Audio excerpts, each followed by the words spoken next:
Most of you know I've been gone for about almost 3 weeks. I want to say hello to everyone again and just say it's exciting and it feels incredible to be back. There's a saying that I'm going to apply to the rest of my life, and I want to share it with everyone, and I want other people to see where it fits with them. The saying is, in this moment, despair ends and tactics begin. And I want you to know that in this moment, all despair ends and tactics begin. In the next 5 years, I want to see the coffin, the lid close on the Illuminati. I want to see the entire reptilian agenda exposed.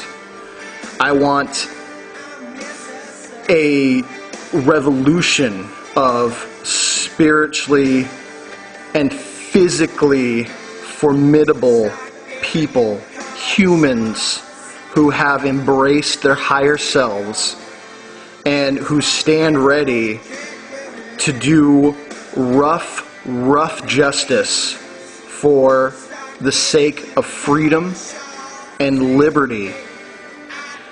Our world is on the brink. For a while there, we were doomed. I mean, I can't tell you probably how close we came. And then the awakening begun. 9/11 was that awakening. That was what shook people awake. And what's funny is the Illuminati felt that that would be the final nail in our coffin. That from 9/11 on, we'd be there. So we would just crumple. How wrong were they? How wrong were they? How wrong are they that even with all the poisons and with all the conditioning and all the dumbing down that they do to us, how wrong are they? Because now we're fighting. Because now we've exposed a lot of their lies. We've exposed their global warming hoax. We're exposing their vaccines. We're exposing who they really are. Their families are now becoming household names, and not in a good way. How wrong are they that we would not stand up and we would not come after them? How wrong are they? Let me tell you, they were so wrong, and their ignorance and arrogance has cost them. Because we're not ignorant or arrogant. We know that they are capable of fighting back, and we know that they will. But they have overreached. And in their overreaching, we are applying the principles of push and pull. They've pushed too far. Now we're going to counter them, and we're going to pull them up on their backs. And we're going to come on and down on top of them. And I hope, for humanity's sake, that we don't ever let them up. In fact, while we're on top of them, that we crush them. There is no mercy, no quarter, because they give us no mercy or quarter. We cannot at all expect that they're going to change their minds, that they're going to see the error of their ways. I can't tell you what's absolutely more American than standing up and fighting tyranny. I mean, honestly, there's nothing more American. I mean, this is what America was built on. And so, man, if you're bored with us, right now's the time. Right now's the time. I've spent the last 2 weeks alone for the most part, deep in the wilderness. I can't tell you where. I want to so bad come out and show you who I am. I want so bad to step in front of that camera and just say, this is me.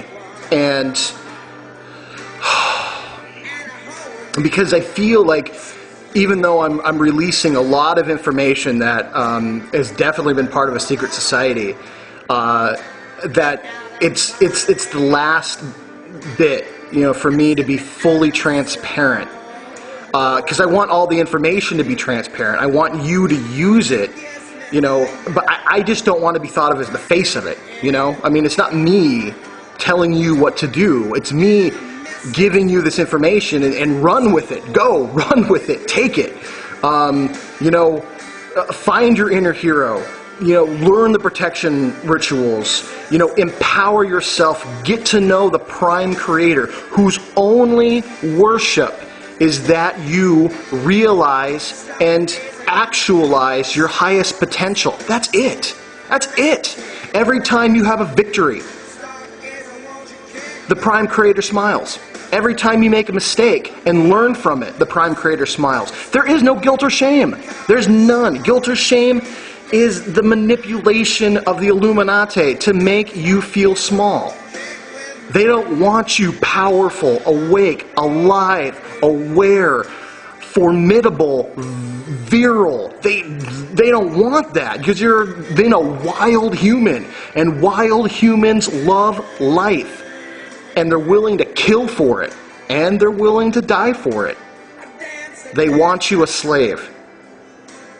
And I'm sorry, but Christianity, Islam, Judaism are the religions of slaves.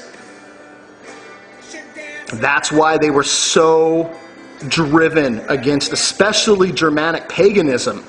Because Germanic paganism, no one worshipped on their knees. They raised swords, axes. They gave toasts to the god. They drank whiskeys to their gods. They drank beers with their gods. They sang them songs. They fought and fucked and wrestled and conquered and overthrew in the name of their gods. There was no worship on their knees. Their worship was the rowdiest, randiest, most humanistic, life-loving, courage-roaring worship there was. And we got to get that back. And I'm not saying you got to be a Germanic pagan to do it. I'm not saying you even got to be a pagan to do it.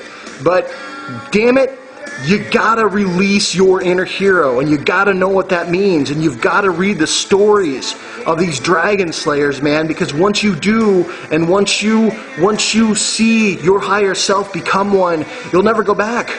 You'll never go back. You can't live like a hero. You can't live like a warrior and then ever see any value going back to being a slave. You just can't do it. It's impossible. It would be like, God, I don't know, like spending 20 years in a dank basement full of coal and spiders, and then one day finding a door that leads you out into a pristine wilderness of, crystal lakes and animals and a bunch of hot naked chicks running around. You're not going to go back to the basement. I mean, maybe some of you would. I don't know. The majority, however, would stay in Alfheim, which is Germanic land of milk, honey, and naked hot chicks.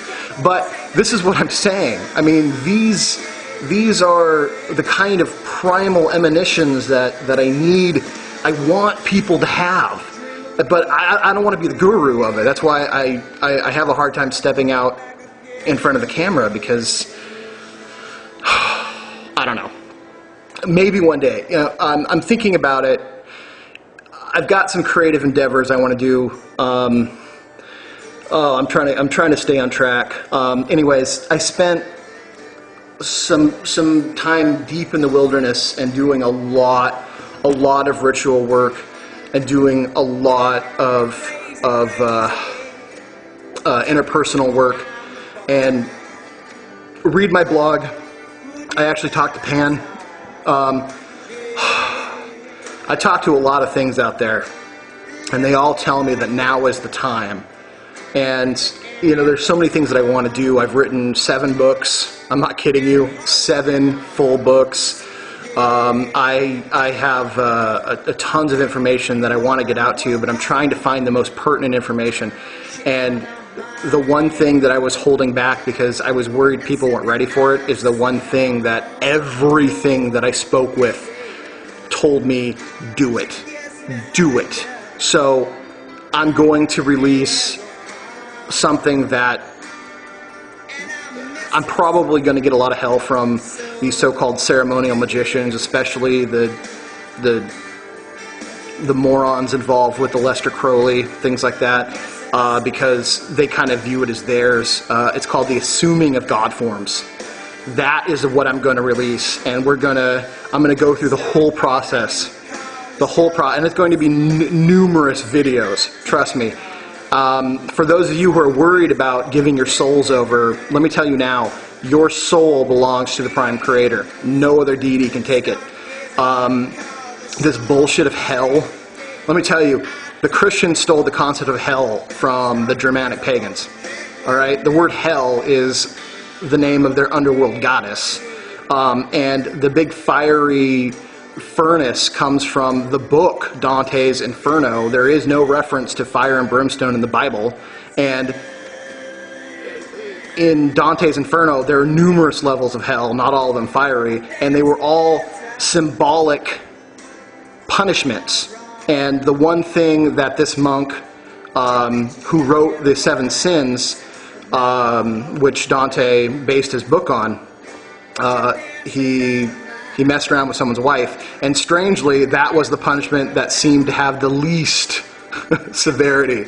Yeah, exactly. Yeah, Jehovah didn't write the fucking book, people. All right? Hell is a fear-based manipulation. There is hell in the way that you know you could have lived your life in a different way, and you know that you hurt people, and you have earned a certain place where your soul can go. But there's not the hell in the fire and brimstone. It's more of an interpersonal hell, which, trust me, if you've ever done something truly horrible, you know how awful that feels. So, yeah, and there's some other things I'm going to do too. I'm going to release the 8 powers of men. Sorry, ladies, I don't have the 9 magics of women. The 8 powers of men. There's the magician, the rogue, the king, the huntsman, the craftsman, the champion, the herald, and the priest. And I think at some point I'm actually going to release the Germanic wheel. It's an animal wheel, kind of like a Native American wheel, but it's true Germanic paganism. We're not stealing from the Native Americans at all. That's the bear, the boar, the goose, the eagle, the wolf, the horse, the bovine, and the rabbit.